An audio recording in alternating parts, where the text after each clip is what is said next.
Aujourd'hui, prenons le temps d'étudier la parole de Dieu avec le sermon intitulé « Gardez la couronne de vie » et découvrons les divers efforts que nous devons faire en tant que saints afin de recevoir la couronne de vie.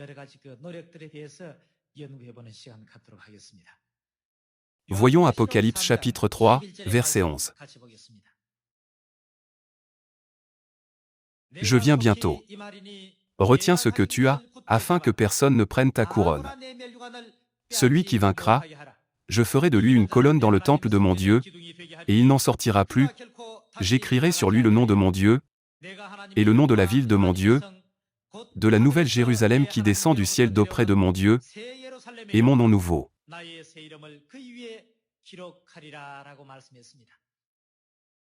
Il est écrit que nous devons garder la couronne de vie, afin que personne ne nous la prenne. Lorsque nous examinons attentivement les paroles écrites ici, nous pouvons comprendre que Dieu nous enseigne ce à quoi nous devons nous accrocher. Les gens de ce monde essaient de conserver leur honneur ou leur position dans leur entreprise.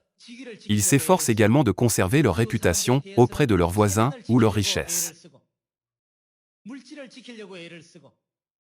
Il y a tant de choses auxquelles les gens essaient de conserver. Cependant, en un instant, ces choses s'envoleront comme de la balle devant le vent. Elles sont insignifiantes et vaines. Elles seront consumées à la fin. Bien sûr, nous avons besoin de telles choses tant que nous vivons dans ce monde. Cependant, la Bible nous enseigne que nous devons nous accrocher à notre vie, et non à ces choses mondaines. Qu'est-ce que nous devons protéger et retenir selon le livre de l'Apocalypse ? Il est écrit « Je viens bientôt ».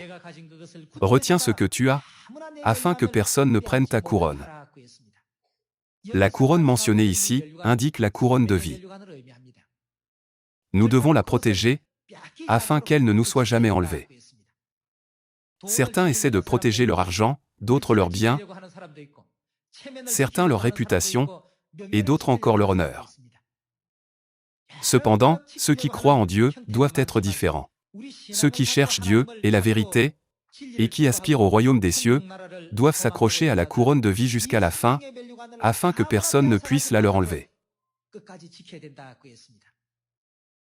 Lorsque le diable essaie de prendre ce qui est le plus important pour nous, il nous laisse la coquille extérieure et prend le noyau. Nous devons en être conscients. Par exemple, au temps de l'Église primitive, l'empereur romain Constantin a dit « Je donnerai aux chrétiens la liberté de religion. Je ne vous persécuterai plus. Je vous construirai une église avec les fonds nationaux. Je vous exempterai d'impôts. Je vous exempterai du service militaire. » C'était une offre exceptionnellement bonne pour les chrétiens qui avaient été persécutés, ridiculisés et opprimés. En termes simples, que s'est-il passé après avoir donné la coquille extérieure ? Il a changé le jour du sabbat en celui du culte du dimanche. En d'autres termes, il a donné la coquille extérieure et a pris la vie. Ce que nous devons protéger, ce n'est pas la coquille extérieure, mais le noyau à l'intérieur. Nous devons protéger le noyau. Nous ne devons pas perdre la vie éternelle ou le royaume des cieux en essayant de protéger les choses matérielles. Merci beaucoup.